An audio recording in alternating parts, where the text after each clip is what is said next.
Good morning, everybody.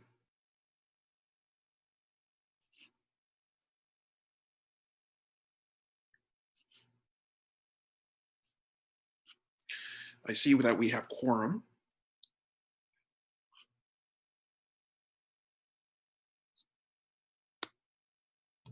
I just white seamless.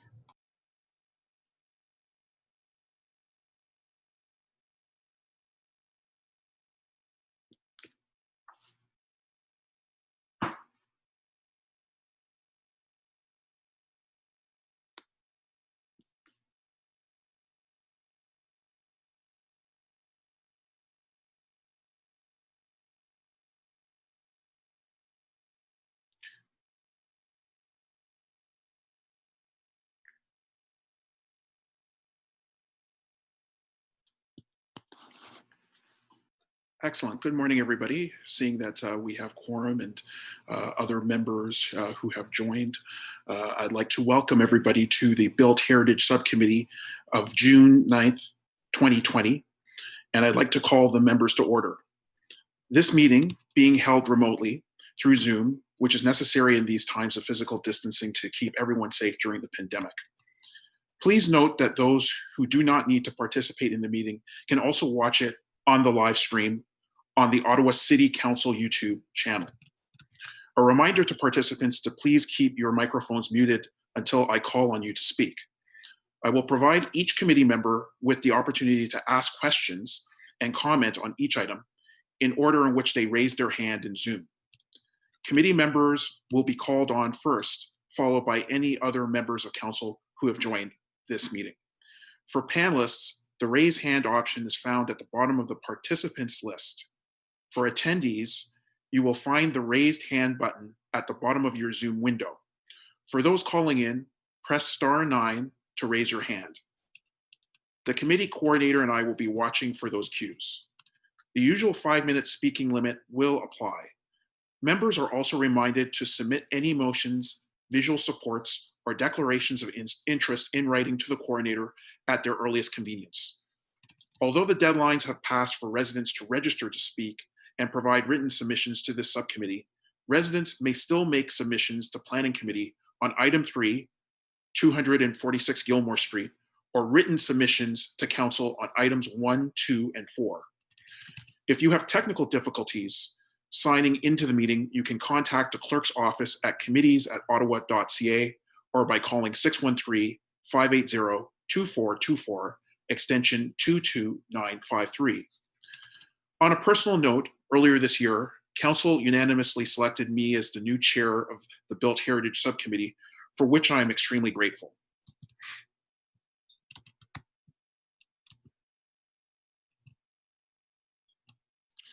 As you know, this position was once occupied by my predecessor, Toby Nussbaum, and given the number, size, and importance of heritage conservation districts in my ward, I'm very proud to have been selected as chair by my council colleagues.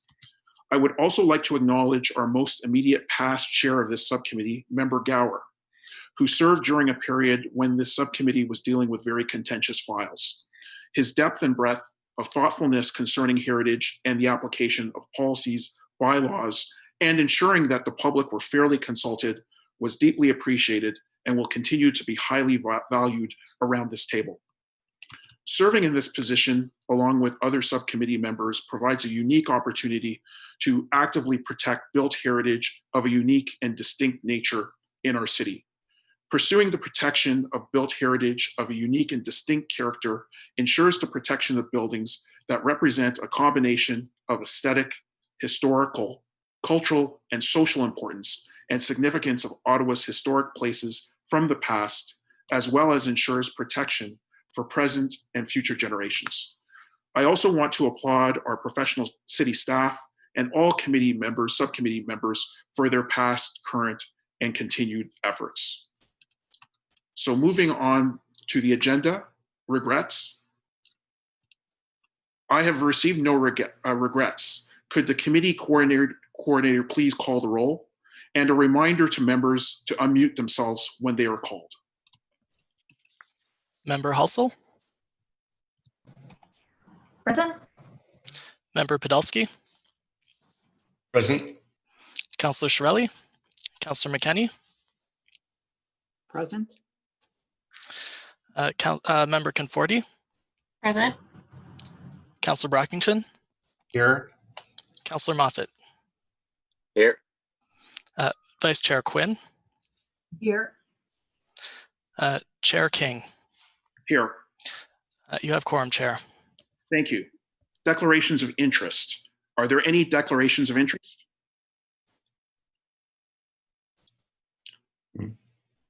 Seeing none, confirmation of minutes. Sorry. Oh, sorry. Member Podolsky. Can I be heard? Yes. Thank you.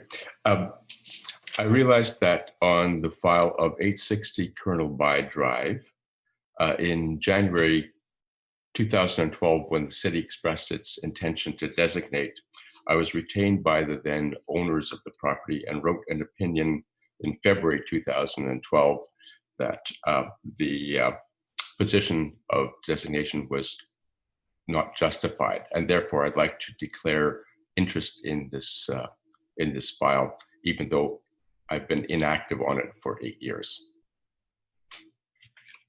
Thank you for declaring that interest. And if discussion does emerge, obviously you have declared your interest. Confirmation of minutes. Are the minutes for the meeting of February 11th, 2020 confirmed? Yes. Confirmed. Then the next item on the agenda is planning, infrastructure, and economic development, right-of-way, heritage, and urban design services. Report on heritage permits issued through delegated authority 2019. We have received no submissions or requests to speak on this item. Can staff please provide an overview of this report?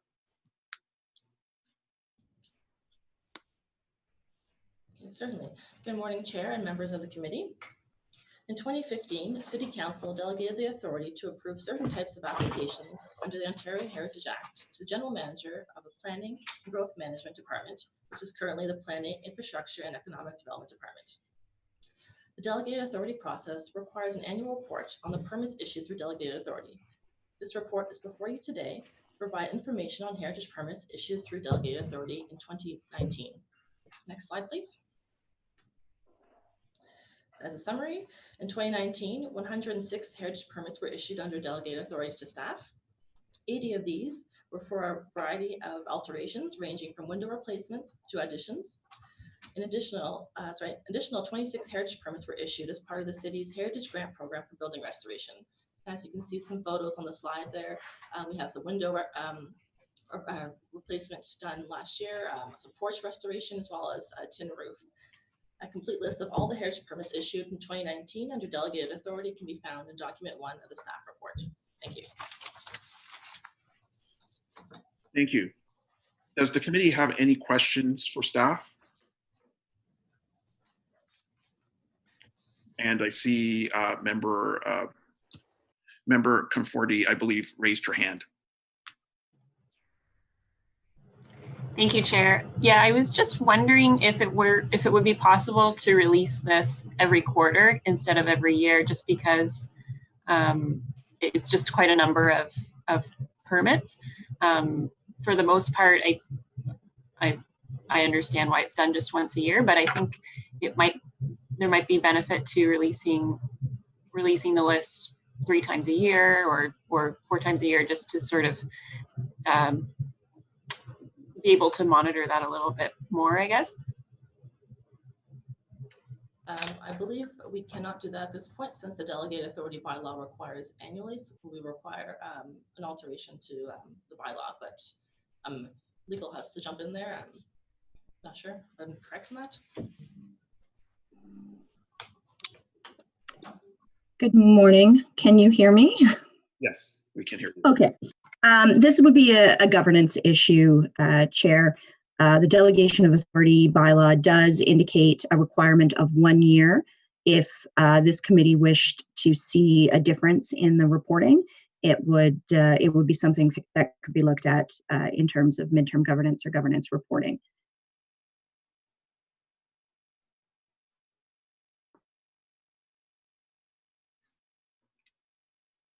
Okay, that's excellent to note, and I think that we could probably table that for future discussion to determine whether we should have more frequent periods of updates.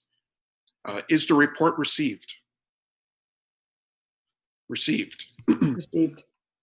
And so this report is scheduled to be presented to Council on June 24th, 2020. The next item on our agenda is the Heritage Register Annual Report for 2019. We have received no submissions or requests to speak on this item. Can staff please provide an overview of this report? Okay, I have another annual report here before you. Go to the next slide, please. In 2016, City Council approved procedures regarding the Heritage Register.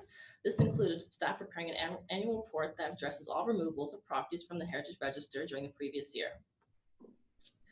Section 27 of the Ontario Heritage Act states that prior to the removal of reference to the property from the Heritage Register, Council must consult its Municipal Heritage Committee.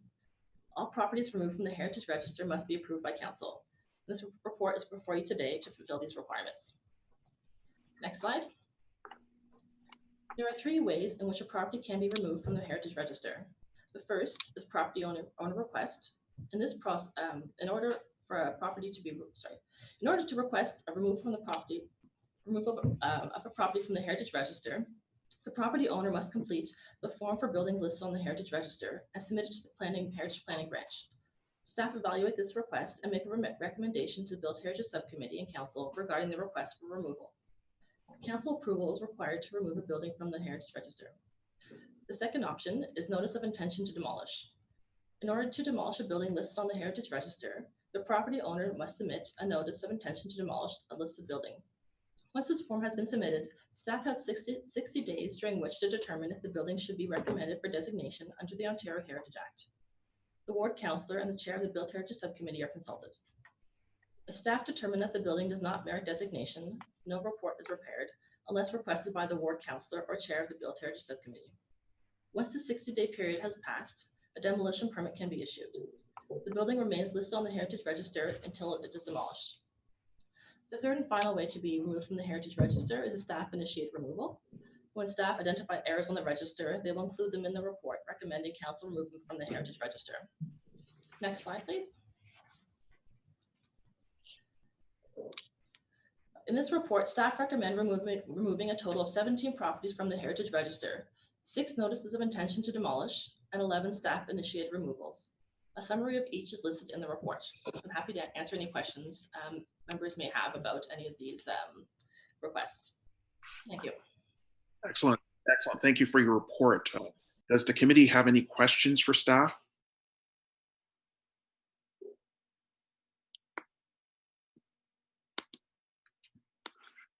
And I see that Member Podolsky has a question. And you might be muted. How's that? Can I be heard?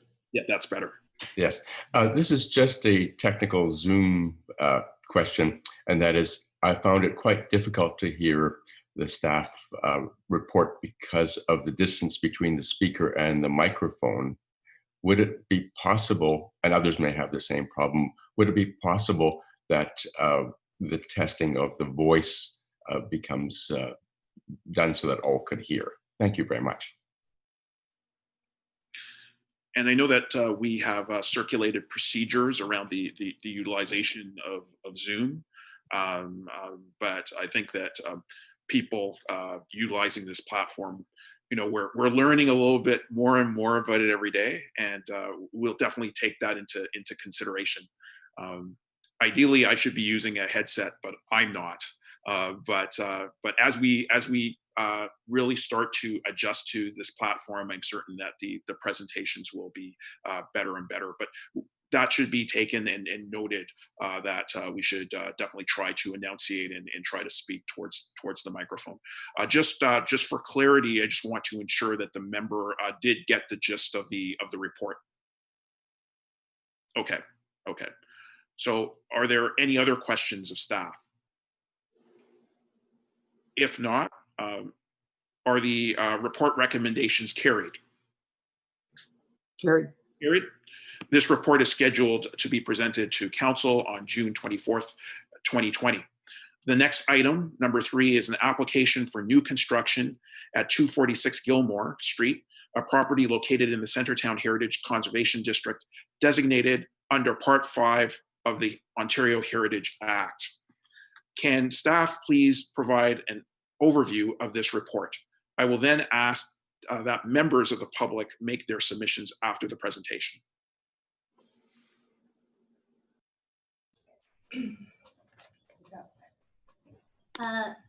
Thank you, Chair. Can you hear me okay? Yes, I can hear you. Okay. Thank you and good morning. The application in front of you today is for new construction at 246 Gilmore Street. Next slide. The property is located in the Centertown Heritage Conservation District, which was designated under Part 5 of the Ontario Heritage Act in 1997. Next slide. Here's a location map. The property is vacant through lot between Gilmore Street and Lewis Street and is located to the east of Metcalfe Street. Next, these are some current photos of the site. As I mentioned, it's a vacant site. The former 2.5 story residential building was demolished in 2003. Next slide. These are some photos of the block of Gilmore Street looking east and west. To the east is a surface parking lot for the Elgin Street Public School. Across the street to the north is the Public Service Alliance of Canada building. And to the west is a 3-story apartment building, which is a Category 2 building in the HCD. Next slide. This is a site plan of the proposal. It is somewhat irregular in plan because of the recessed entrance and an internally accommodated parking space. However, the appearance of the building is a rectangular building in plan and form. The proposal will also require a zoning bylaw amendment and site plan control. The zoning bylaw amendment is anticipated to be considered by Planning Committee and Council together with this heritage report at upcoming meetings. Here are the north and south elevations, the front and back of the building. It is a 6-story flat roof apartment building with a mix of unit sizes. It is primarily clad in red brick with a stone clad foundation. Next slide. Thank you. These are the east and west elevations, the sides of the building. The primary facade on Gilmore has a step back at the 3rd story. The mechanical penthouse and portions of the east and west facades are clad in gray metal panels. Next, just some brief policy analysis, which is expanded on in the report. The proposal meets the Centertown Heritage Conservation District guidelines. The design is contemporary, of its own time, and sympathetic to the heritage character of the area.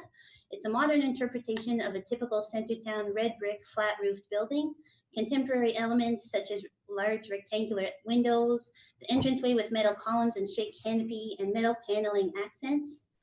Sympathetic design elements are inspired by nearby heritage buildings such as the cornices, sills and lintels, brick detailing, and material palette, which includes brick and stone. The building reflects the character of Centertown, although it's somewhat taller and narrower in its design. The flat roof form is typical of Centertown and the apartments found throughout the area. There's a photo on the screen there of some of the apartment buildings found just north on Metcalfe Street. The building is 6 stories in height. You see the guideline is the building should normally be 3 to 4 stories in height. To reflect the intent of the HCD guidelines, a step back was added at the 3rd story. And to reflect the intent of the guidelines and the building to the west, the scale of the building is appropriate for its immediate surroundings and the HCD as a whole. Building should reflect the H or U-shaped patterns of earlier development. Small notches have been added in the east and west facade to reflect this earlier characteristic, and the building uses brick veneer as a primary finish. Next slide.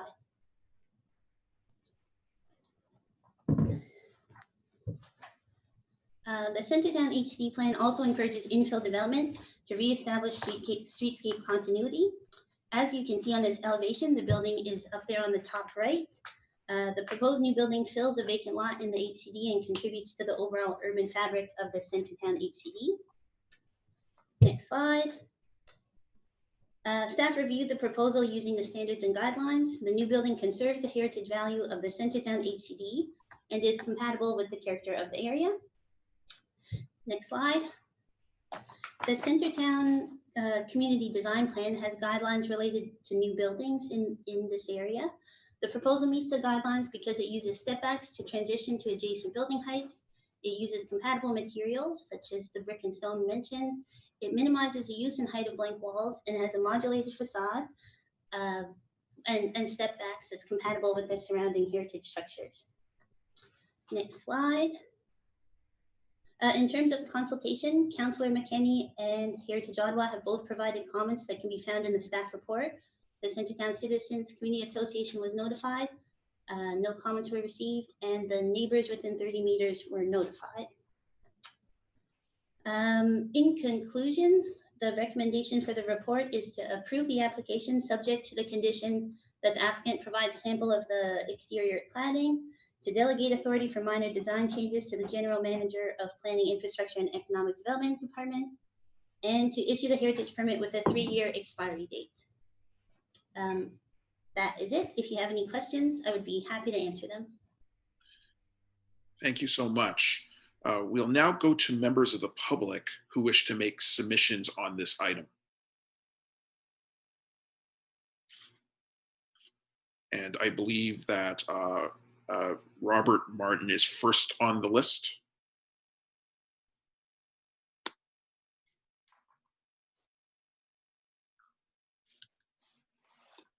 Good morning. Can you all hear me? Yes, we can hear you. Okay. Good morning, members of the committee and members of the public. Some of our presentation this morning will use similar images to the ones that Anne shared, but we can go over those. Next slide, please, Eric. So as mentioned, it's the site's in a unusual location. It's sort of to the east of the main heritage area of the Centertown district, not too far from Elgin Street. Of note is the oval-shaped building to the north, which is I guess quite an iconic building in itself, and a series of 60s, 70s apartment buildings that show us of higher scale toward Elgin Street. The site is quite challenging. There's a fairly considerable grade drop-off between Gilmore and Lewis, and so the design needs to respond to those two conditions, as well as to the buildings along Metcalf, so the sort of 4-story building there. I'll go to the next slide, please.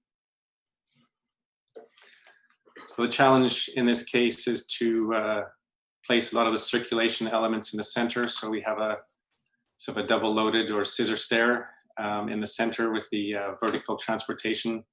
The units themselves are designed to respond both to the sort of park and school condition to the east, as well as to the south and north on Gilmore and Lewis Street. As has been mentioned, there was considerable engagement with City Heritage staff and with the community to look at a series of issues and concerns in terms of the adjacent school and materiality. So I would say the result that we have today is sort of represents a lot of input or in participation from staff and community to get here.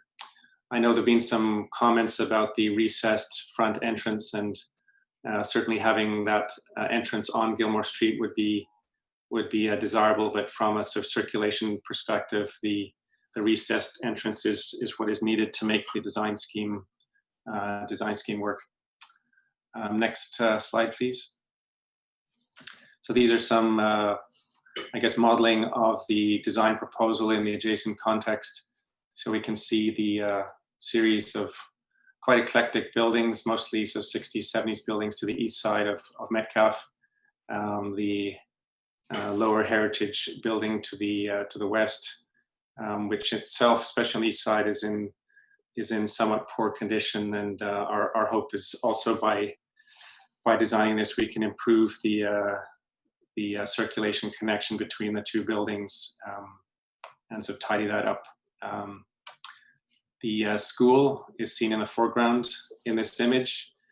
The idea, again, is not shown in some of our renderings, but there will be a landscape buffer between our building and the school parking area, as well as along Gilmore Street. Next slide, please.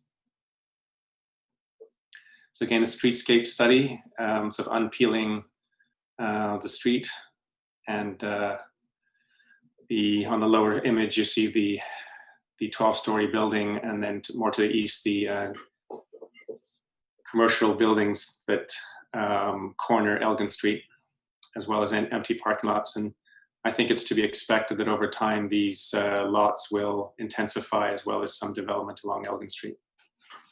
Next, please. So we'll finish off with a series of renderings that try and demonstrate the material choices, primarily, again, a stone base, red brick exterior, lintels, and a sort of dark charcoal colored flashings. The use of muntin windows as well to respect the heritage character of the district. Next, please. This image shows the relationship to the adjacent existing heritage building and the side facing the school parking lot. There was a considerable discussion about sort of modulating this easterly facade to provide some planar relief and sort of animate in relation to the views that are going to be seen from the park and Elgin Street. Next, please. Similar view looking westward along Gilmore Street. So again, the lobby is sort of a fairly light, contemporary glazed element, and again, because of the grade conditions, it needs to be slightly. 1 minute. Okay. I think 2 more images, and then we're done. Yeah. So similar one, and then I think the last one is of the entrance. Okay, sorry, 2 more. Okay, 1 more, Eric. Yeah. Okay, and the final entry image. At this point, I would invite questions and comments, please. Thank you so much for your report, for your presentation, and I will invite members to ask any questions if they have. And Member Comforti. Thank you, Chair. I'm just curious, actually, why, and I don't know if this was direction from staff or if it was a design decision, but why the step back is at level 3 versus level 4, because that would be more in keeping with the immediate neighbors. So I'm just curious. Again, I don't know if it's staff or a design decision, but The do I respond to that, Chair? Yes, please. So the step back is driven by two elements. Firstly, as was pointed out by Mrs. Fitzpatrick, there are a series of step backs in heritage apartment buildings in the area to begin with. But more specifically in this case, there is a hydro power line adjacent to the site, and there's a 5-meter arc from the high voltage lines that must be respected. And so that effectively means that the step back needs to be at the 3rd story as opposed to the 4th. okay, thank you. Thank you. And I see there was a question from Member Brockington as well. Thank you, Chair. And just before I begin, I just wanted to offer my warm welcome to you as a member of both our committee and chair. So welcome. Mr. Martin, I assume you're the architect? I am, yes. Yeah. Okay, thank you. How much discretion do you have in the design and look of your building? I know you're within the district and there's pressure to present a building that more or less conforms with the look of the neighborhood, but how much discretion do you have to present something that isn't almost a carbon copy of some neighboring buildings? Well, I think as with any design, we need to respond to different stakeholders and interests in this case. So we are within a conservation area, and so there is a policy directive to make choices that are compatible with the character and materiality of the district, and that certainly informs some of the selections of materials. In terms of going for a much more contemporary expression, we certainly had some of those discussions with staff, and I would say the approach on this building, I would consider it more of a fabric building. It doesn't need to draw attention to itself and become some kind of signature piece that it would almost compete with the public service building to the north, which in my view is the more signature landmark. So, in this sense, the building needs to be quiet and fit in to be kind of a foil to the to that building and to the other buildings in the district. Okay, we're not yet. We have more delegations, Mr. Chair? We do. We have one more delegation. Okay, so I'll follow up with staff after. Okay, thank you. Any more questions for Mr. Martin? If not, thank you, Mr. Martin, for your presentation. And do have one more presentation on this project. That would be Mr. Murray Achoan. So please go ahead. Thank you, Mr. Chair, members of committee, and I'll be brief because I do believe that the focus of the discussion today needs to be on the design of the building, and you've heard the presentation from your staff, and you've heard the presentation from the project architect on the efforts that we've taken to ensure that the design of the building fits into the Centertown Heritage District. So I'm just going to speak to one specific aspect of the design of the project, and that's the building height. And I note that a comment was raised by the city's Heritage Committee, Ottawa Heritage, raising some questions about the height of the proposed building. Certainly, we acknowledge that under the heritage overlay that the zoning bylaw limits redevelopment to the size, the footprint, the massing, the height of the former building on the property, which is a 2.5 story single family home. I think we'd all agree that a redevelopment of that scale would be inappropriate on this property and in this day and age. And in fact, the Centertown secondary plan identifies this property as having the potential to develop to up to 9 stories.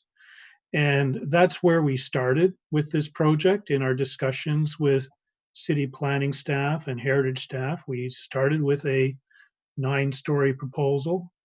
But as a result of those discussions and decisions made by our client, we've reduced the scale of the building to a 6-story building. I think we're certainly comfortable with the 6-story building. Heritage staff are comfortable with the 6-story building, and so are your planning staff, and they will be bringing forward the appropriate recommendations for rezoning to Planning Committee on June 25th, at the same time that this report, the recommendations coming out of this committee meeting rise to Planning Committee. And I think the one other consideration, I think, all the councillors on this call this morning or in this meeting this morning were very active in the discussions about the new official plan and the direction we need to go with the new official plan, and how important it is for us to increase the amount of growth that we're accommodating through intensification within the urban area. And this is a really good example of a project that's moving in that direction.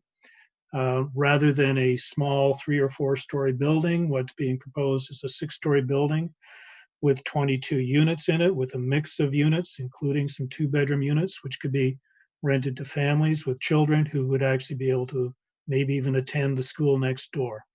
So simply to say, Mr. Chairman, members of the committee, that we're very comfortable with the proposed building height, and obviously very confident that the design of the building meets all of the expectations of the neighborhood, of the community, and of the Heritage District Plan. We've had many conversations with the Community Association, and with Councillor McKenney, who's a member of your committee, about this project, and we look forward to a favorable recommendation to this committee and moving forward with the project. Thank you very much. Thank you, Mr. Chowan. And do we have any questions from members of the committee for Mr. Chowan? If not, thank you so much for your delegation. It's, Thank you. appreciated. The public submissions are now closed.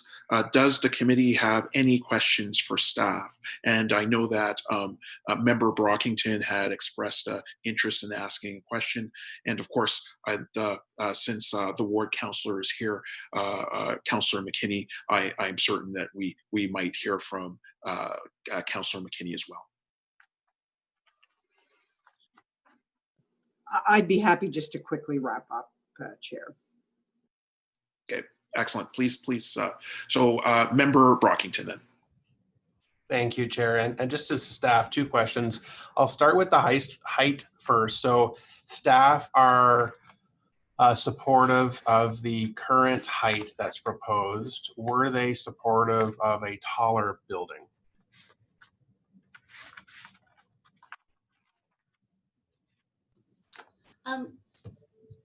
Through you, Chair, I'm sorry, Councillor Brockington, I couldn't hear your question. I know it has to do with height, but I missed the second part. Sure. I just note the staff recommendation includes support for the current height. Would you have supported a 9-story structure as Mr. Chowan just indicated? Oh, thank you. When the proposal, as Robert Martin, the architect on the proposal, mentioned, they originally did come in with a 9-story building, and the heritage staff had significant concerns with how that building related to the adjacent building and the district as a whole. So we were much more supportive of a building at 6 stories, which relates to its immediate surroundings and Centertown in general. Through the Centertown secondary plan, it does permit up to 9 stories, but we think that this is a reasonable compromise between heritage conservation and intensification. And of course, we worked with our colleagues in development review. Andrew McCrate is on the call as well. So we got to a place where both development review and heritage planning were comfortable with the proposed height. Okay, thank you. And when we receive this type of proposal, which is within a heritage conservation district, is the goal when it comes to the look of the building to be as close as possible with some of the neighboring time period buildings themselves? Do you frown upon a modern look, or is the goal, this is a Built Heritage Subcommittee, to entertain applications that more or less blend in with the existing look of other buildings? Sure, through you, Chair. Our goal is not to dictate a specific style of contemporary or maybe a more historicist sort of look. What we have to do is ensure that any proposal that is submitted meets the applicable heritage policies or guidelines. So in this case, that's the Centertown HCD plan, the standards and guidelines, and the Centertown CDP, which has guidelines about infill. So we look for that balance of sympathetic, distinct, and contemporary. So this one is probably more compatible than distinct, but we ensure that if it is that direction, that we look for contemporary elements as well, so that it is still of its own time. So the metal paneling, the larger windows, the metal entrance that sort of echoes the porch. So when I mentioned in my presentation, it's a modern interpretation of that flat roof red brick Centertown building, I think that works very well here, but we would not require an applicant to submit that sort of design. I would also mention that this project went to UDRP, the city's UDRP, and received feedback on the design and incorporated that as well.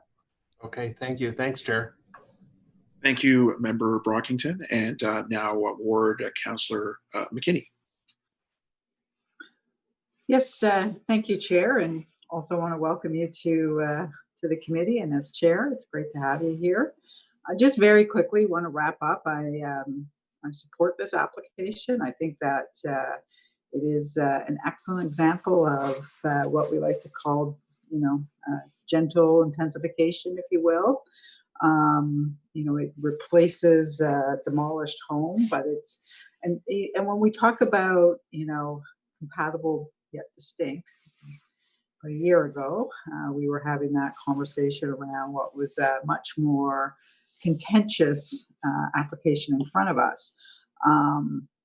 And it's, it's somewhat subjective, obviously, but if you look at this building and its surrounding environment, Centertown really is unique in its red brick cladding, its flat roof, its H and U-shaped buildings. And this one really, I believe, is compatible with that. I appreciate Councillor Brockington's questions around why not a bit more height. We do want intensification, but this is a narrow lot, and I think that what we've landed on here really does fit well into this streetscape, and doesn't detract from the building across the street on Gilmore, the PSAC building. So it's it is compatible with adjacent buildings and the overall heritage context of Centertown. So I'm very happy to support it, and it's we'll go through planning committee with very minor zoning bylaw amendments, and expect it to pass there as well. So thank you, everyone. Thank you, Councillor McKinney. Are there any more questions of staff by anybody? If not, are the report recommendations carried? Carried. Carried. This report will be presented to Planning Committee on June 25th, 2020. Our next item, number 4, is the designation of 860 Colonel By Drive under Part 4 of the Ontario Heritage Act. Can staff please provide an overview of this report? I will then ask that members of the public make their submissions after the presentation.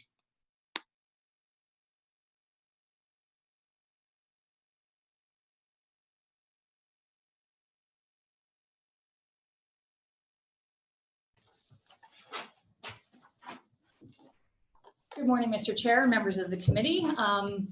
The report before you today is related to the potential designation of 860 Colonel By Drive under Part 4 of the Ontario Heritage Act. As you may remember from the staff report, staff are recommending that the committee recommend that council not proceed with the issuance of a notice of intention to designate this property. Next slide, please. 860 Colonel By Drive is located on the south side of the Rideau Canal along Colonel By Drive in Old Ottawa South. You can see the building and its location shown here outlined in red with a blue star. Next slide, please. This image gives you a sense of the block. It is located between Rosedale and Grosvenor, and there are a series of historic buildings in this area as well as some contemporary buildings. It's set back from the Rideau Canal by a large landscape buffer, and it's at the top of a small hill. Next slide, please. The house at 860 Colonel By Drive was constructed circa 1908-1909. It's a 2.5-story red brick house with a limestone foundation. It has a hip roof, and the front facade features a 2-story rectangular bay with gable. The gable includes bargeboard and returned eaves with a round-headed window. The large rectangular windows feature stone sills and simple brick voussoirs. The front facade of the house also features a 2-story porch with round columns, dentil cornice, and capped with a pediment. It has deep overhanging eaves and a red brick chimney. There's a 1-story addition at the rear of the building. As I just mentioned, the building is located on the crest of a small hill adjacent to the Rideau Canal. It is set back well from Colonel By Drive and the canal by a large landscape buffer. Through its history, the house was occupied by a series of civil servants and business people. The development of these larger houses facing the Rideau Canal and the driveway demonstrates an expanding upper middle class interested in the city's new suburbs. Next slide, please. This slide provides some background on the history of site history for 860 Colonel By Drive. In 2012, the previous property owner proposed demolition and new construction on this site. Staff raised concerns with the compatibility of the proposed building with the established character of the neighborhood.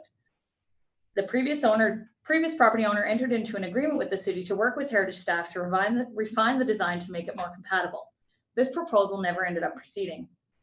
In 2013, working with the Old Ottawa South Community Association, Section 60 of the zoning bylaw was added to Colonel By Drive between Bank Street and Bronson Avenue.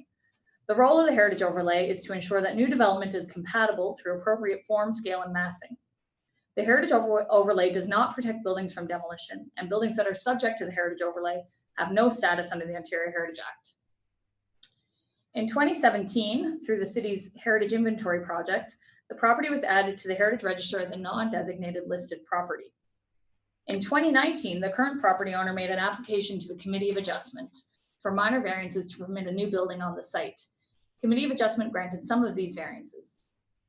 The owner appealed the decision of the Committee of Adjustment to the Land Use Planning Appeals Tribunal, who issued a decision granting the requested variances in February of 2020. In April of 2020, the property owner submitted his notice of intention to demolish the building under the Ontario Heritage Act. This notice expires on June 27th, 2020. On the next slide, I'm going to give you an overview of the 60-day notice process and how we ended up at this stage. Next slide, please. This is the first report of this type that staff have provided to the Built Heritage Subcommittee as a result of our updated Heritage Register. As you heard in the earlier report regarding updates to the register, the council-approved process is as shown in this slide.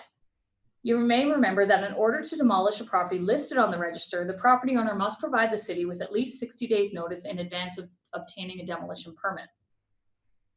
The property owner submitted the completed form for buildings on the Heritage Register on April 27th, 2020. Staff acknowledged receipt of the notice and the 60-day timeline required under the OHA started.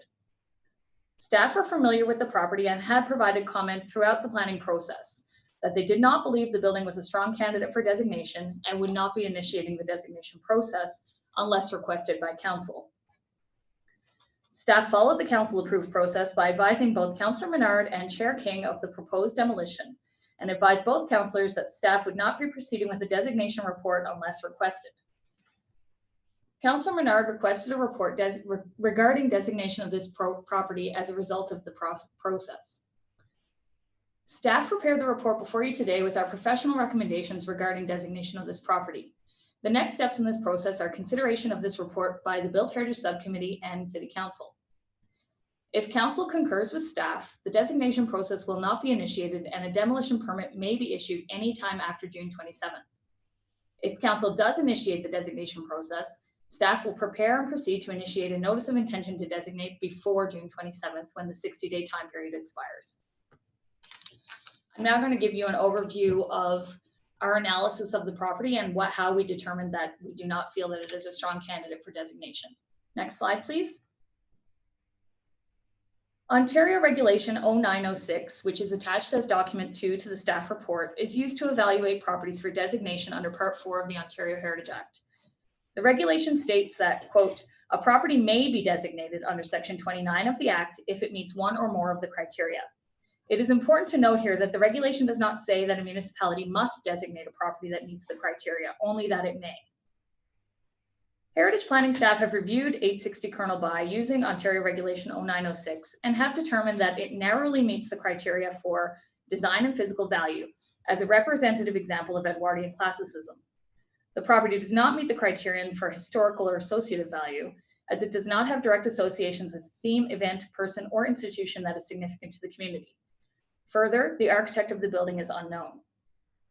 Finally, staff found that the property meets the contextual criterion as one of a group of houses along the Rideau Canal in Ottawa South.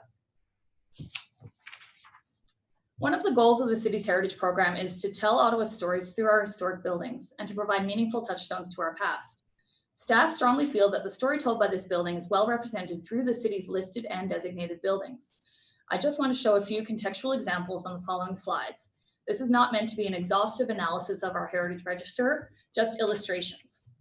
Next slide, please. So as I mentioned, 860 Colonel By is a red brick building, 2.5 stories high, with a truncated hipped roof, a 2-story porch, and a gabled bay. These properties are comparable examples of buildings listed on the city's heritage register in Ottawa East and Old Ottawa South. They are architecturally similar to 860 Colonel By. A search of our Heritage Register database shows that in Old Ottawa South and East, there are over 40 residential brick buildings that are 2.5 stories with gabled bays. Of these 40 buildings, 20 of them have been classified as Edwardian classicist in style. Next slide, please. There are also comparable properties that are designated under the Ontario Heritage Act. On this slide, you can see the Burpee House at 22 Rideau Terrace, which is designated under Part 4 of the Ontario Heritage Act, in part for its design value as an example of the Edwardian classicist style.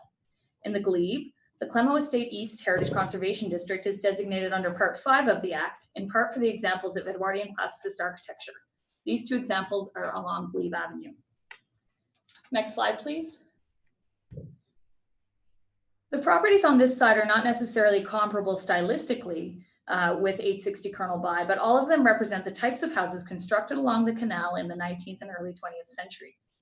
The first photo is 6 McLeod Street, which is a substantial property constructed in the Edwardian classicist style at the intersection of McLeod Street and the Queen Elizabeth driveway. The house is oriented to take advantage of the driveway and the canal. The second photo is Echo Bank at 700 Echo Drive. While it was constructed much earlier than 860 Colonel By, its contextual value is similar in terms of its location overlooking the canal. The final photo on this slide is the landmark Queel Terrace, an exuberant Victorian row house located along Queen Elizabeth driveway, separated from the canal by a landscape buffer. All of these houses are stronger representations of the contextual values associated with 860 Colonel By Drive. Next slide, please. Councillor Menard is aware of the recommendations of this report, and I see that he is here on the call today. And staff notified both the Ottawa South Community Association and Heritage Ottawa of the proposed designation. I know that the committee has received several submissions from community members in Ottawa South. In conclusion, staff do not believe that 860 Colonel By is a strong candidate for designation, as it narrowly meets the criteria for designation. The criteria, again, do not require the municipality to designate a property, only that they may designate. Given the long history of this file, staff believe that it is late in the development process to initiate the designation of this property, as the owner has already been through minor variance and LPAT proceedings. So in conclusion, the recommendation is that the Built Heritage Subcommittee recommend that Council not proceed with the issuance of a notice of intention to designate under Part 4 of the Ontario Heritage Act. Happy to answer any questions the committee might have. Thank you, Leslie, for your report. We'll now hear from members of the public who wish to make submissions on this item. And I believe that we have one person registered, Mr. John Stewart. So Mr. John Stewart, if you're on the line, please proceed.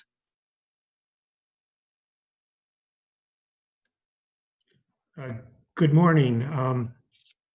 Mr. Chair and members of the committee, we appreciate the opportunity to make representation and request that the Built Heritage Subcommittee recommend that Council not proceed with the issuance of a notice of intention to designate 860 Colonel By Drive under the Part 4 of the Ontario Heritage Act. I'm John Stewart, and I'm here today speaking on behalf of the owner of the property, Shane Curry. 860 Colonel By Drive, I think you could call it a pattern book Edwardian classicism. It's a solid 2.5-story red brick house constructed in 1908, 1909. So located on the north edge of Ottawa South, overlooking the Colonel By Drive. So the property is at a higher elevation and is set back from the edge of the Rideau Canal by a large mature landscape buffer that includes Colonel By Drive. The building cannot be seen from the canal, and only partial glimpses are available as one moves along the drive. The Rideau Canal is at a greater than 30-meter setback and is not impacted. There are no other adjacent designated properties, and it is not part of a conservation district.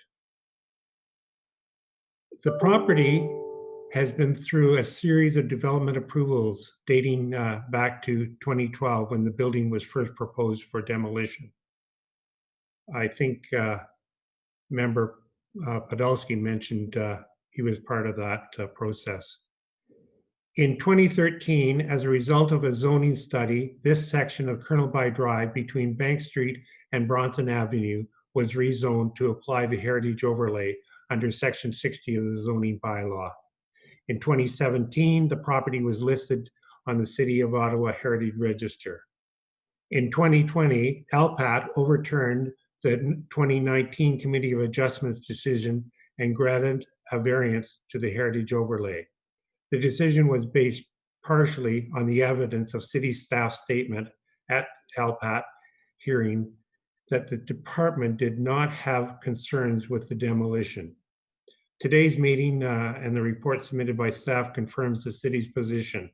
The property was considered using criteria for designation under Ontario Regulation 0906 and concluded that it is not a strong candidate for designation. This assessment is consistent with city staff's previous indication that there was no intention to initiate the designation process for this property. This has been an active file since 2012, requiring a public process culminating in an appearance before the tribunal, where my client was encouraged to abandon its plans for a semi-detached dwelling in favor of a single detached home. The heritage overlay accomplished what it was meant to accomplish. It caused public review, criticism, commentary, and revision of plans.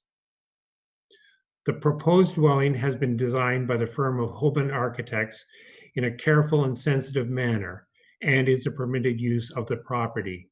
This is a prestigious street that is composed of an eclectic mix of architectural styles and built forms. The proposal will result in the creation of a new home that is responsive to and an extension of the high-end property nature of this residential area. In this case, the Hoban-esque built form is an established part of the character of the neighborhood. In fact, the design elements of the proposed dwelling are very similar to that of the residential structure located on the abutting property, 858 Colonel By Drive, as well as 7 other properties along this section of Colonel By Drive. In conclusion, the owner of the property has diligently followed the city's development process and trusts that he will be able to proceed with a development that is desirable, that creates no undue adverse impact, that maintains the general intent and purpose of the OP and the zoning bylaw, and that will contribute to the character of the overlay area. Thank you. Thank you, Mr. Stewart, for your statement. Any questions from members of Mr. Stewart?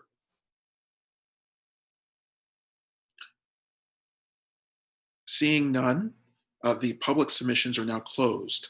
Does the committee have any questions for staff?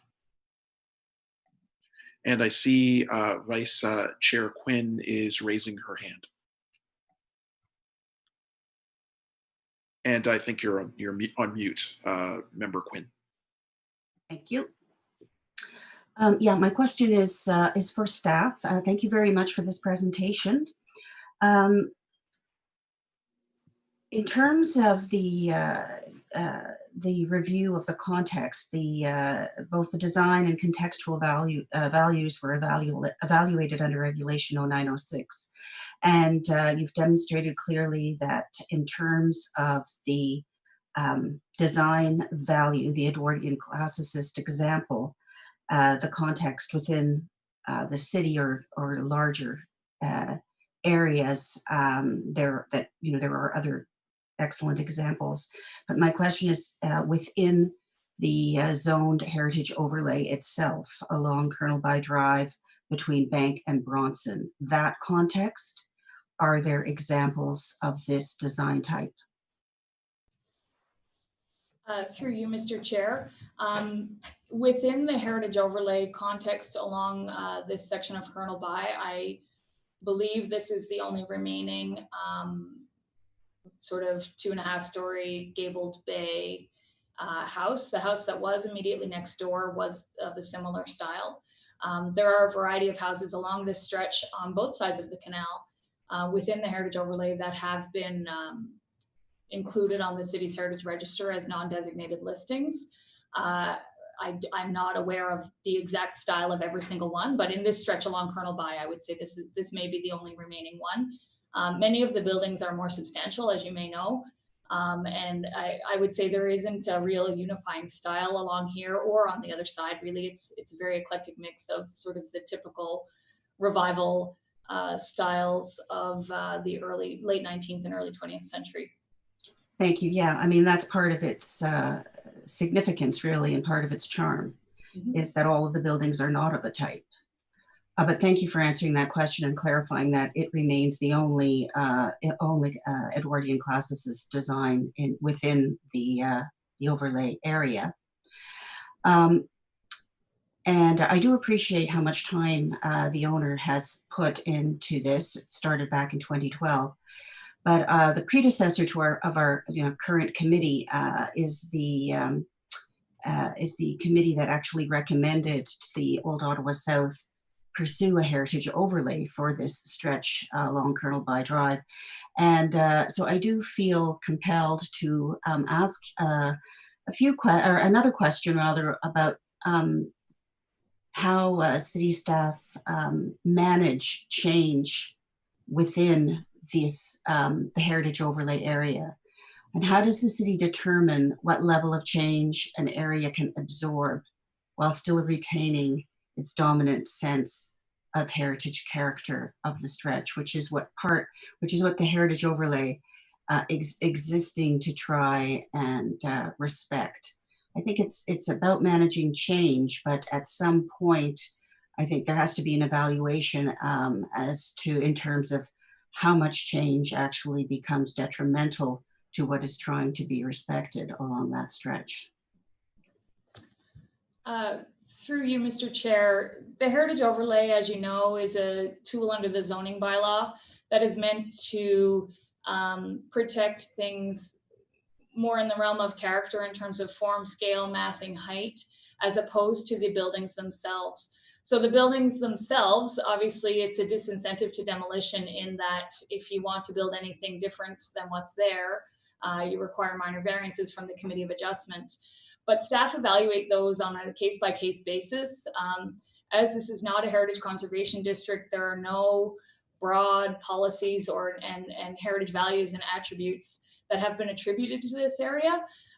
So it's not, from a heritage perspective, looked at on a sort of more broad scale perspective. It's looked at in terms of the building itself and the sort of form, scale, and massing of the existing building versus what is proposed as a replacement building. So it isn't a heritage conservation district, and it doesn't include, it hasn't had the research and analysis that would go into a heritage conservation district plan in terms of outlining what those heritage values are, what the attributes are that we would be trying to protect. So it is a zoning tool as opposed to sort of a more detailed heritage conservation tool. Okay, thank you.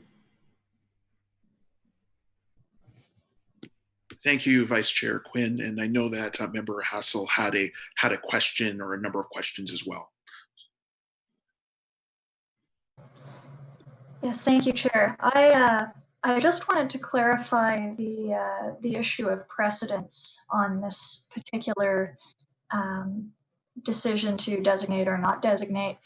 I know staff have indicated that it does narrowly meet the criteria for designation under design. However, they have also raised various outlying circumstances that may or may not have impacted this decision.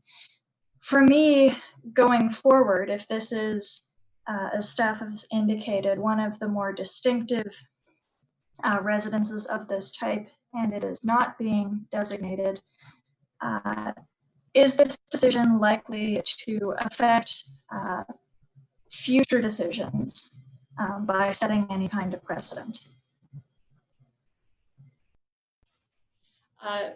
Thank you for the question. Through you, Mr. Chair. Each building that is considered for designation under Part 4 of the Heritage Act is analyzed for its on its own merits and how it meets the Ontario Heritage Act, Ontario Regulation 0906. One of the reasons that the committee is seeing this file come forward, it's not that it's the only one that we've ever said no to. It is that these decisions that are made at the staff level are usually left at the staff level and then reported through the designation refusals memo that comes forward twice a year. And it's actually on this agenda that we haven't had any until now for this year. So normally, unless requested by the ward councillor or the chair of the committee, these reports don't come forward. In terms of precedents, I'm not, we don't usually use precedents as a way of analyzing whether or not something should be designated, because every building is unique and tells a different story. We just use the Ontario Regulation 0906 to determine whether or not it merits designation under the Act. Thank you. Thank you, Member Hassel. And I also see that Member McKinney has a question, and then if there are no other questions, we'll move on to councillors, and that would obviously include Councillor Menard. So Member McKinney. Thank you, Chair. Just have a couple of quick questions. Just as much for clarification, the LPAT decision that was issued in 2020, this was a decision based on the 2012 application for redevelopment. Is that correct? Through you, Mr. Chair, no, it was based on an application. The 2012 application never went anywhere. I was just providing that information for background. The LPAT decision was related to a 2019 application to the Committee of Adjustment for relief from the heritage overlay. Okay, so what is the difference between the decision, the staff recommendation then today, as opposed to 2019 on the heritage overlay? What is it? I guess what I'm getting at is, I just wonder if the LPAT decision would have been different had this property been designated under Part 4. Maybe I'm asking you to speculate on that, but. Through you, Mr. Chair, I think the process would have been different if this had been a designated property already, because City Council would have retained the ability to refuse demolition of the building. So the minor variances to the overlay, et cetera, would have been, I think, a completely different exercise. I don't know if that answers your question. It's kind of it does. It's unfortunate that had not been designated, but I'll listen to other questions as well. Thank you, Chair. Thank you, Member McKinney. And now, Councillor Menard. Thanks very much, Chair. And again, just wanted to welcome you to the committee and congratulations on the new position. So I did want to say that there were several submissions on this building, but on the website, a lot of the delegations that were going to come forward saw that they could do either just speak or write in. And so that's why you're not seeing delegations. I'm just getting confirmation now through email. I don't think that's actually the case, that they can do both, but I'm getting a bunch of emails saying we thought we could do either or. So that's why you're not seeing a lot of delegations here.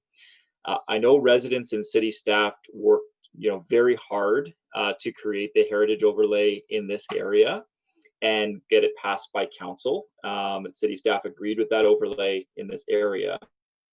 And so I guess to city staff, what spurred the creation of the heritage overlay in this area in the first place? Why did it come into existence? Through you, Mr. Chair, in around, I believe it was 2011, the city received a request to designate a property at 9 Rosedale Avenue, which is quite near this property. The request was brought forward to what was the Ottawa Built Heritage Advisory Committee at the time, the predecessor to this committee, with a recommendation from staff that it did not merit designation. The Ottawa Built Heritage Advisory Committee agreed with that recommendation from staff and instead suggested to the community, who were quite interested in protecting character along this stretch, that they explore other options, be it a heritage overlay through the zoning bylaw or a heritage conservation district under Part 5 of the Ontario Heritage Act. Through working with the community, and they had the city assisted in providing a planning consultant to help them do a zoning study along here. it was determined that the heritage overlay was the most appropriate tool to achieve the goals of the community, as opposed to a heritage conservation district, which would have much more strict rules and policies and would take a lot longer to create. So that's sort of the origin story of the heritage overlay. It was approved by council in 2013 and then also approved after an appeal to the former Ontario Municipal Board. Okay. That's your question. That's very helpful. Thank you very much. And just to give more context, the reason why, Mr. Chair, I had requested this report is because that's the way our process works, is just doing due diligence. When there's a application for demolition, you can request this, and if it doesn't merit designation, then it doesn't come in front of the committee. And so for me as a new councillor, this was something that I know had been far beyond me from 2012, 2013, a lot of discussions about this, but I hadn't been to Heritage to discuss this, and I'm still getting a lot of community, many emails saying, we need to make sure we're discussing this from a heritage value context. And so that's why I brought it forward based on the process that staff had laid out. I do want to go into the report a bit, because when you look at document 2, it seems like staff are saying this probably should be designated. And so I just wanted to understand, staff say that 860 Colonel By does meet the criteria for designation, meeting 2 of the 3 tests. Can you just further detail, exactly why it meets that criteria for designation? Sure, through you, Mr. Chair. And I think it would be helpful for the committee, both document 2 and document 3 provide the survey and evaluation of the property under the criteria of 0906. So as I said in my presentation, a property may be designated if it meets at least one of the criteria. Each of the criterion have sort of subsections. So the first one is design or physical value. A property can have design or physical value because it is a rare, unique, representative, or early example of a style, type, expression, material, or construction method, displays a high degree of craftsmanship or artistic merit, or demonstrates a high degree of technical or scientific achievement. So in the instance of 860 Colonel By, as you can see on beginning on page 12 of the staff report, we have provided the analysis of its design value. So we've said that yes, it is a representative example of Edwardian classicism, which was a style used extensively across Canada for domestic architecture from the 1900s till about 1930. So we've selected yes on that one. When we go to the next section under design value, which is, does the property display a high degree of craftsmanship or artistic merit? We said no. It is a simple house, as the heritage consultant for the property owner noted. It is a typical, perhaps pattern book Edwardian classicist house. So we do not think that it displays a high degree of craftsmanship. The third one is, does it demonstrate a high degree of technical or scientific achievement? And we've said no to this, as it is a typical house, and this category is frequently used for a very unique construction method, for instance, or bridges, or that sort of technical achievement in construction or design. So then if we move on to the second criteria, so of those 3, subheadings, it meets 1, which is as a representative example of Edwardian classicism. The second criterion is that the property has historical or associative value, because 1, it has direct associations with a theme, event, belief, person, activity, organization, or institution that is significant. It yields or has the potential to yield information that contributes to the understanding of a community, or demonstrates the work of an architect, builder, designer, or theorist that was significant.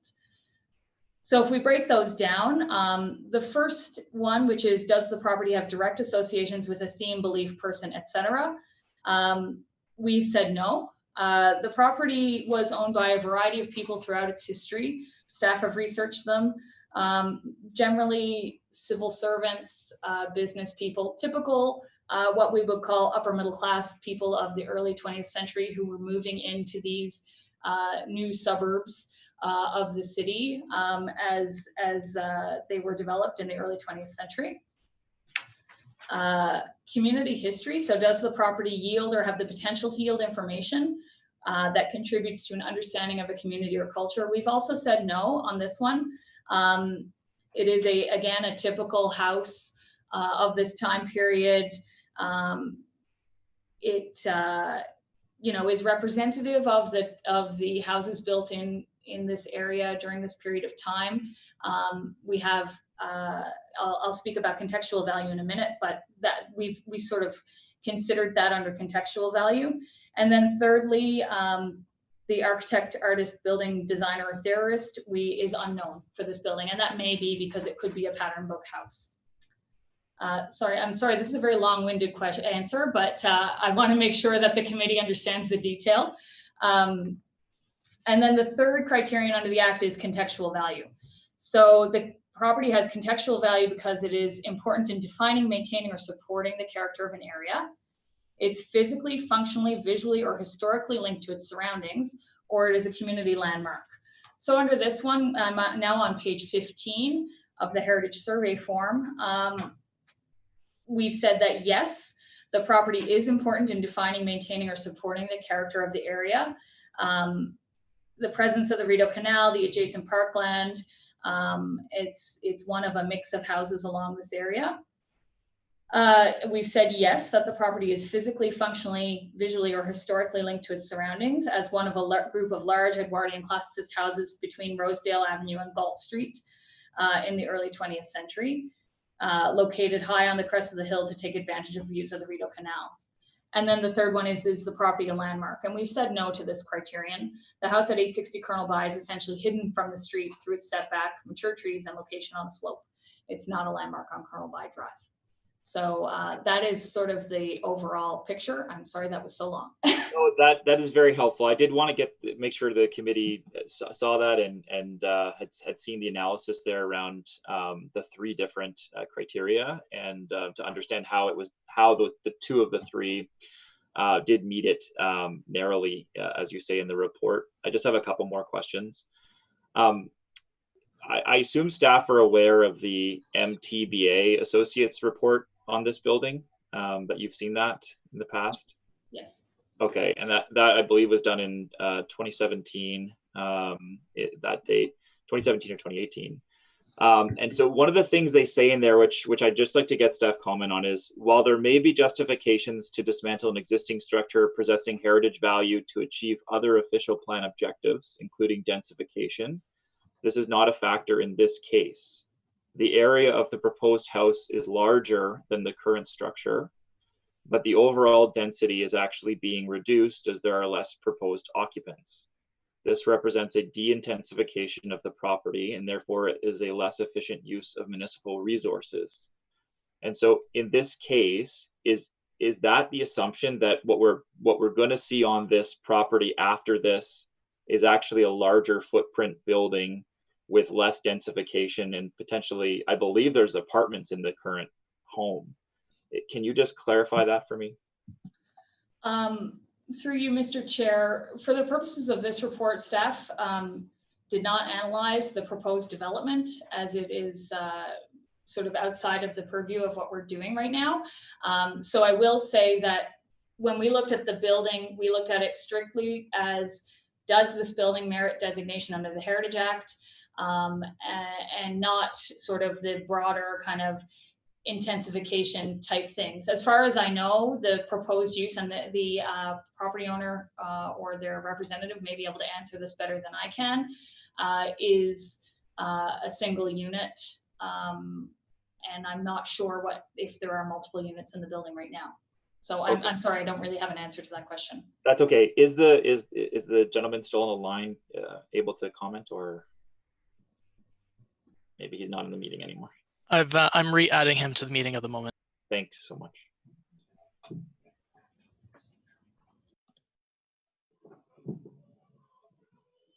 Hi there, I'm still here. Oh, great. Thanks, Mr. Stewart. The answer to your question is simple. It was intended initially as a duplex, and the owner withdrew that application, and then as in response to the heritage overlay, and he's building a single family home At the moment, I believe there are short-term tenants. They were university students, and at this stage, I think the building is empty. Okay. Okay, thank you for that. Okay, there was apartments previously there, but there's not anybody living there right now is the assumption. Okay, and then in terms of I have one last question to staff is around, because staff did a lot of work on this heritage overlay. The community put a lot of time into it, made sure they wanted to get it right because of these situations that kept happening where they saw heritage value homes not being kept. And so if this property is demolished and the larger structure is built on it, what is the potential to further protect this area? The concern is that you overly eat away at buildings in this area, and then it loses that contextual value. And so are there recommendations that staff would have to better protect the contextual value in this area as we move forward, or is this potentially a pattern we're going to see continue? Through you, Mr. Chair, in the current situation in terms of the heritage overlay, as I said, it's a zoning tool and it doesn't actually protect buildings themselves. That being said, there are many buildings in this stretch that are listed on the city's heritage register now under Section 27 of the Act as a result of the Heritage Inventory Project. If the committee or council were interested in further protecting this area, there could be an exploration of some other tools that we have at our disposal, which are a heritage conservation district, though I wasn't involved in the analysis in 2011, but my understanding at the time was that it was determined that that was not appropriate here. But without doing further research, I wouldn't be able to comment on whether or not it is. And then the other option of a tool could potentially be what we call a cultural heritage character area, which is a tool in the official plan, which is sort of like design guidelines. We have one in Sandy Hill. It has varying degrees of success. It doesn't have the teeth of a heritage conservation district, but it would provide additional guidelines that property owners would be subject to if they were going to demolish and rebuild. But it still wouldn't protect from demolition. So really the only tool to protect from demolition is designation under the Heritage Act. Okay, thank you very much. Thanks, Mr. Chair. Thank you, Councillor Menard. And we have one new question from Member Conforti. Thank you, Chair. I just wanted to point out that as part of the package that we received, we did not receive any information on the future development or the report from MTBA. But my understanding is that's not really to be considered today. We were just independently considering whether to designate or not designate the property. So I don't know. I just wanted to get some clarity on that. Yes, that's correct. Through you, Mr. Chair, that the issue before the committee today has nothing to do with the new development. That is outside of the committee's purview. It has already been approved by the Land Use Planning Appeals Tribunal. So what is before the committee today is whether or not this building should be designated under the Ontario Heritage Act.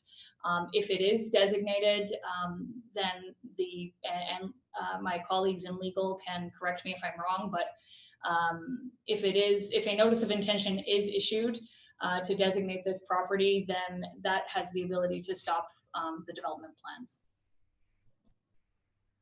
And I see a question from Vice Chair Quinn. And just please unmute Vice Chair Quinn. Eric keeps muting me. This is just a comment for my colleague, Member Conforti. Just if you are interested in the MTBA report, which in fact is dated August 2019, it was included with the comment letter that came in from the Ottawa South Community Association. They included the report, but it was definitely written as part of the community's presentation to LPAT. After the Committee of Adjustment decision was challenged. So just so you know, if you're interested, and anybody else. Thank you, Vice Chair Quinn. And I did have, if there are no other questions, I did have a few questions to staff. One being around this style of Edwardian classism being well represented in buildings that are either designated subjected to requirements of the heritage overlay or listed on the heritage registry throughout the city. I was just curious, I know that there might not be other examples of this building in this exact heritage overlay, but I was just wondering if you could speak to the potential of this type of style of building in the general area. Sure. As I showed in my presentation, this is quite a common building style. It was used it was used a lot throughout Ottawa, particularly this sort of 2.5-story gabled bay. And as I mentioned in the presentation, just within Ottawa South and East, we did a search of our Heritage Register database. There are over 40 buildings with that sort of same 2.5-story form with a gabled bay, and of those 40, about 20 of them are classified as Edwardian classicist. Unfortunately for our designated buildings, we don't have the same sort of database that I can sort of search for Edwardian classicism. So it's based on our own knowledge, which is why I showed a couple of examples there of typical buildings that look very similar to the one we're looking at today. One at 22 Rideau Terrace in your ward, Chair King, and 2 others on Clemo Avenue, also in Councillor Menard's ward. So I guess what I would say is it's a very typical building type in Ottawa, and is found throughout the city. So we didn't do analysis of our register for the entire city, just for the immediate neighborhood. And just to follow up to that, would that type of database be useful, a database of styles, both for, I guess, inquiries from councillors, this subcommittee, planning committee? Would that be of help as a tool? Yes, Mr. Chair, we have, through the Heritage Inventory Project, we've created a database of over about 3,000 listed buildings, and common sort of tombstone data has been collected on every single one, which is like, for instance, cladding material, roof style, number of stories, architectural style. So we have that for our listed buildings, but it is something that I think over time we would like to build for our designated properties. But it is a very big job because we have about 4,000 designated properties. And we have a lot of that data, but it's not sort of codified in a searchable database. So it's kind of a bringing us into the 21st century project. But right now we're not there. We just have to kind of use our own memory. Thank you for that, and I think that the maximal number of tools that we could bring to this situation would be helpful. So that's why I asked the question on whether that could potentially be done in the future. The last question I had concerned, I guess, the historical or the associative value. How much does that factor into the decision or the recommendation? Sorry, that you are bringing to us to a subcommittee. I'm just wondering if you could speak to that. All 3 criterion are weighted equally, so there's no sort of one that is more important than the other. And as I said, a municipality may designate a property that meets only one of the criteria. That being said, when we think about the types of buildings that are designated in the city and listed in the city, the ones that are designated that are of a similar style to this, particularly under Part 4, so individually designated, also have a strong historical or associative story to tell. So if I go back to the example of 22 Rideau Terrace, it's known as the Burpee House, and it was originally owned by Lawrence Burpee, who was involved in the establishment of a national library for Canada, so Library and Archives Canada. And he did much of his important work in lobbying the government to create a central library from the house. So we have a direct association with an important person in Canadian history and also sort of an important institution. So usually I would say when we designate something under Part 4, it usually has a stronger, it meets the criteria in a stronger way than this does. So it might meet, you know, 2 of the 3, or whereas this one, under the historic associations, it meets none of the 3 different criteria. Thank you for that. And seeing that there are no other questions, are the report recommendations carried?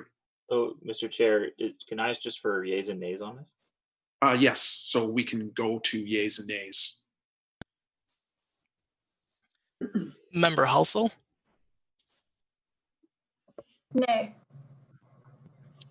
Member Podolsky, Councillor Shirelli, Councillor McKenney, No. Member Conforti, No. Councillor Brockington, No. Councillor Moffat, Yes. Vice Chair Quinn. Sorry, we couldn't hear you there, Vice Chair Quinn.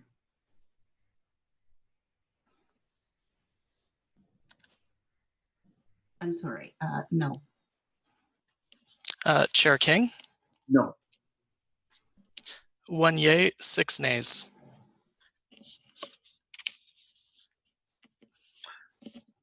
Thank you. So this report was scheduled to go to council on June 24th, 2020, but it will go to planning based on this vote. Any in-camera items? Noting that none were submitted, we now move to information previously distributed. The committee has received 2 memos, one on designation refusals 2020, and one providing an update on Bill 108, More Homes, More Choices Act. These memos have been listed on the agenda.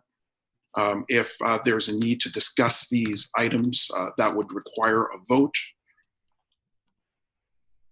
Hearing no interest in moving to a vote, notices a motion for consideration at a subsequent meeting. Seeing that there are none here and none to date, any inquiries?